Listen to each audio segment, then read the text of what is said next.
Hello everyone, welcome back to another 100-day video. In this video, we are inside of a giant floating Minecraft bottle, but not just one, there are multiple scattered across the world. Psst, guys, if you do enjoy this video, remember to smash subscribe right now. This video took so long to edit, so yeah. Thank you. Anyway, let's begin. And on the first day, I did exactly what every 100-day challenge includes, is just getting basic resources. One thing I did do, though, was have a look around to my surroundings, because there was other bottles that I was going to need to adventure to in the future. I hopped down the mine, grabbed some basic resources, and got to work. I started by making a very cool and swag sugarcane farm. I chopped down the one big tree that I had. It was the only tree there at the start, so I had to get saplings somehow. I eventually made it to a mine, and finally found iron. Shortly after, I found a dungeon with lots of spiders, spooky spiders. I killed the spiders and looted everything here.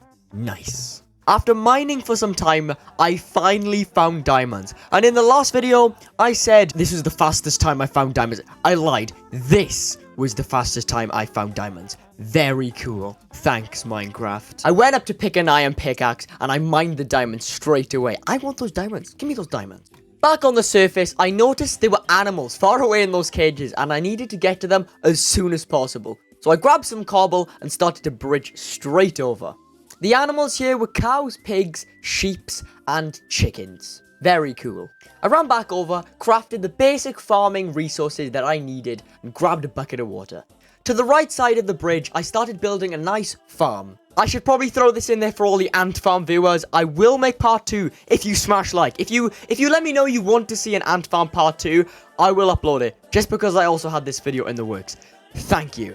I replicated the same thing on the other side as well for a sugarcane farm. The opposite side to me, there was a village inside of a bottle. I knew that was where I needed to go next. I realized if I wanted to get to the village, I would need more cobblestone. So that's what I did. I grabbed more cobblestone and built over to the village. Make sure to light up the path. I finally reached the village, which meant I could sleep, trade with villagers, and grab all their food. It's mine now, villagers. Back by all the animals, I made a great improvement to the area. In each bottle, I wanted to have a fence and a carpet so it was easy to get over into the animal pen, I think, yeah. And I realized in most bottles there was a barrel containing things from that area, things you would find. So in this barrel, I found wheat and like farming foods and bone meal. Very cool. Thank you, barrel. I stole more things from the village, opened up the farm more, and upgraded the farm. I then wanted to go out and adventure, and I noticed the rest of the biomes were in this direction, so that's where I headed. I finally reached to this biome, and it was a spruce biome with all the berry bushes, and it was actually very cool. I then expanded the bridge and did a medium amount of mining in the biome. I expanded the bridge to be 3 blocks wide, and then I placed down a bed to say goodnight.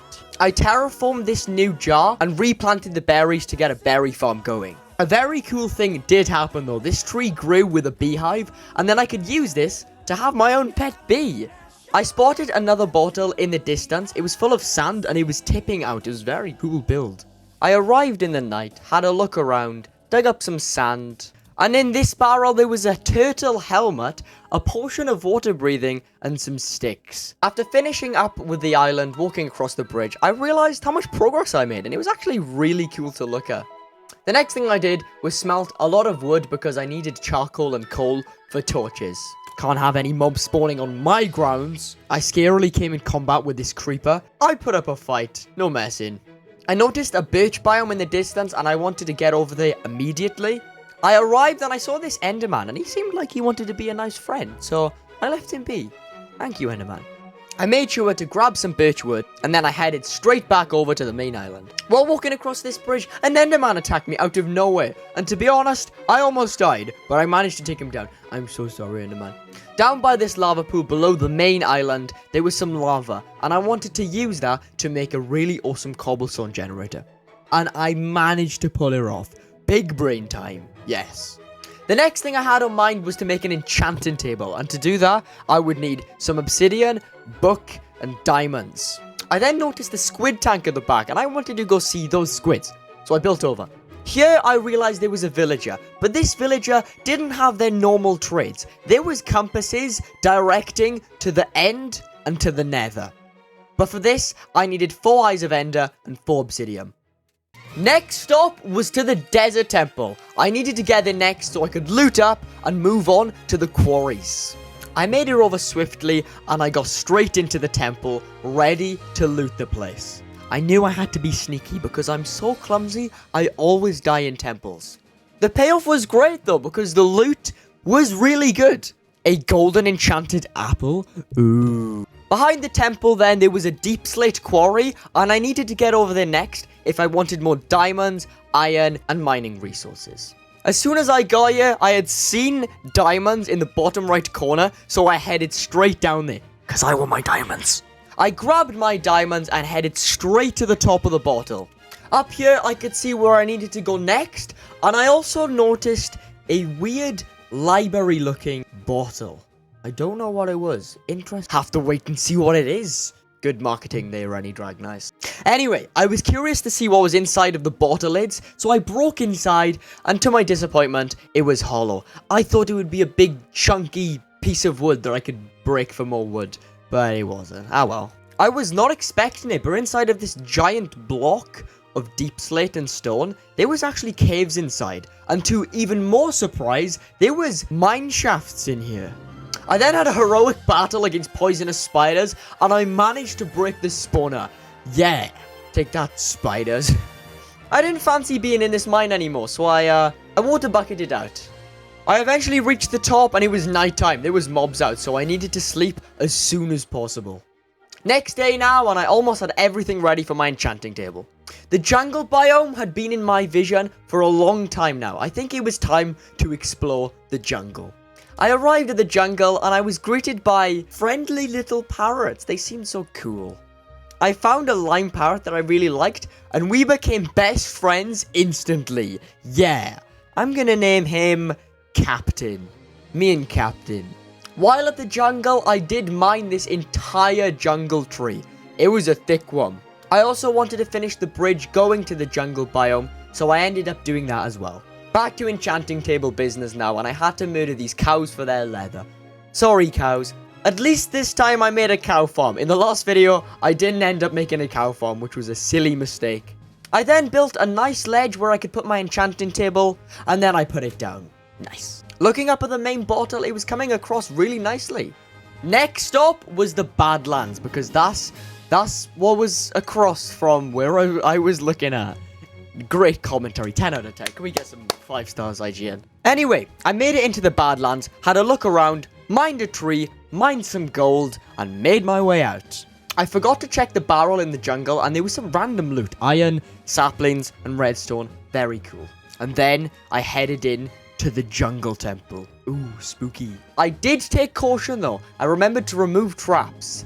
But I still managed to get poisoned. How, I have no idea. The temple loot was pretty cool though. I got a music disc and a name tag, 2 name tags actually, to name Captain. I then left the jungle temple on half a heart, because that's how much of a pro gamer I am. Yeah. Across from me from the jungle, there was an ocean monument, and I don't really like mining fatigue, so I wasn't planning on adventuring this just yet. But I still made it across anyway, and scaled to the top of it. From up here, I could see a lot more bottles, like the bamboo, the acacia biome, and the pillager tower. Pillager outpost, I forgot what it's called, but that place. I made it to the outpost, but I couldn't break in because the stupid mining fatigue. I hate mining fatigue. So I couldn't actually reach the outpost. And while going home, I had a bit of trouble with these creepers, but one of them fell off. Bye, creeper. Bye-bye. By early mornings of the next day, I went to check on my farm and replanted everything.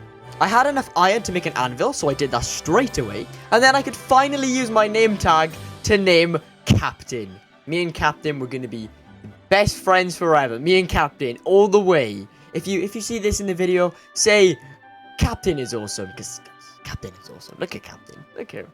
Time to challenge the outpost again. And before I came down here to break the glass, just in case I got mining fatigue again. But this time, I did have mining fatigue. So it would be a bit of trouble to break the spawners. Ah well. I speedran any percentage the loot out of this chest into my inventory. That was quick. And I was definitely having a hard time killing these pillagers. Because they kept spawning and killing me. What the heck? Not cool.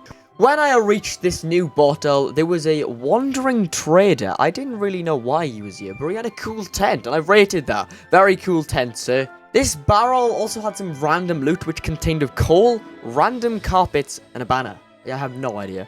There was also another bottle in the distance that was with the new mobs, the new goats. Yeah, I think that's what they're called. I don't really. But I built over there anyway, just to see what was going on. It was one of the snowy biomes, and I did keep falling into the snow, which was a new feature of 1.17. I then grabbed the tree from this island and made my way back home. After waking up the next day, I went back, did the usual, farmed a bit, stored a lot of things, and then set out on another adventure. What I didn't have on mine, though, was a raid to start in the village, and the villagers, they were running around like mad. And then I noticed there were no pillagers spawning, because what I didn't notice was they were all spawning on top of the bottle. After realizing there was no raid, I headed straight to the weird-looking library bottle. I MLG block clutched down, and then built a stairway so I could go up and down whenever I needed to. I finally made my way to the front entrance, and I had no idea what was in store for me, other than torches, apparently. It then came to me quickly that, oh, this is a maze. And me, Rennie Drag, I'm not good at mazes. Small brain. I did end up finding a random nether-like chest. It was very random. At the end of this hallway, there was a ladder, which led me to the second floor, and they give me more torches. How generous. Torches. Yes. Thanks, maze. I made my way to the third and final floor, then realized this is a boss room. I'm in trouble. I made my way into the walls of this library so I could sneak around the edges and steal the loot from the really OP chests. I was running around as quick as I could to get all the loot from this room and escape as soon as possible. I then said no, I had enough of this library and I was out. I left as soon as I could. And then running home is when I realized that the pillagers were on top of the bottle. Oops. And just to finish off the adventurous day I had, the amount of books I got from the library, I could finally finish off my enchanting table. And I'm not gonna lie, it looked pretty sick. I then found an Arctic bottle, I headed straight over and broke my way in. And I found a cool little polar bear. Hello, Mr. Polar Bear. What are you doing? In this igloo then, I found a zombie villager that I needed to cure because they were sick. I threw the potion, fed the apple, and they were on their way to be awesome again. My main focus now was to get the compasses, so I could get to the nether, then get to the end. So I genuinely spent the next few days getting as much emeralds as I possibly could, which meant I was constantly trading for emeralds, just so I could get these compasses. To get the nether compass, I would need 4 obsidian, so I grabbed those as quick as possible. I eventually then got everything I needed, and I finally acquired the nether compass. Nice. It was time to set off to the nether then, I guess. First, I needed a good night rest of sleep, and as soon as I woke up, I was on my merry way. Since the swamp biome was on the way to the nether, kind of, I was like, why not go adventure it? I dropped down into the witch hut, killed the witch, and carried on my adventure to the nether. I can't lie though, I did make a quick pit stop at the acacia biome. Here's a quick time lapse of me building over to the nether. A lot of these days are taken up due to building bridges, because for some reason, the nether and the end took so long to get to. Whose idea was it to make it so far away? Anyway, I did set up a bit of a shop when I got halfway, just so I could sleep the night. Here is more really awesome content of me building a bridge. This content is so entertaining. Yes. Even more amazing footage of me building bridges on Minecraft. Wow. This was really cruel because I just reached the nether and I was like 10 blocks away and I didn't have any. SMH. In the meantime of getting more blocks, I made a new friend named Pancho. Pancho the host. And Pancho would really help me out because he was so much faster than my legs. Anyway, I finally made it back to the nether portal and I was ready to enter. But first, a good night rest. I was in the nether and the shaders made it look really, really bright, so I had to turn them off. I was really surprised to see that everything in the nether was also bottled. That was cool. Anyway, time to kill the endermen for their eyes. After grabbing a lot of eyes, I noticed there was another bottle with loads of hoglins and I didn't really want to fight them, so I carried on adventuring. I arrived at a soul sand valley with lots of spooky skeletons, and the skeletons, they just fought themselves. I had to do nothing while just watching them shoot each other. It was actually really entertaining to watch. Stupid skeletons. I'm right here. What are you doing? I then built over to the fortress bottle, and this was a big boy. I was showing no mercy to the blazes, so I could grab their blaze rods to make the eyes of Ender. Although I was dying pretty quickly. I killed this stupid skeleton and escaped with all my blaze rods. When I left, I was so glad to see Pancho again, because things in the nether didn't go to plan. Me and Pancho, Renny Dragon Pancho, back in business. Oh yeah. I got back home and I think Pancho deserved a nice house to stay in. So that's exactly what I did. I built him a very cool and cozy hut. And on top of that, I officially named Pancho. Let's go. I eventually built my way behind the library bottle and found a dark and dungeony bottle. And my goodness, was this a bad idea? Probably one of the worst ideas I've ever had throughout this entire video. It was horrible, and I think we should just skip. I very coolly managed to get my hands on the end compass, which meant we could finally go to the end. I knew this trip to the end wasn't going to be easy, which meant I was going to need a lot more blocks. After finally getting a lot more blocks, we can have another bridge montage, the most entertaining content. Yeah. A lot of the next days was spent getting a lot more blocks, a lot more resources for this big fight in the end. I knew it wasn't going to be easy, and I was gonna need Pancho. Are we gonna need another bridge building montage? I think so, because building to the end took way too long. Just look, this is sped up by like 1,000,000,000%. Not actually, but you know what I mean. I had finally made it to the stronghold, and I was ready to go to the end. I mean, this was it. The final showdown.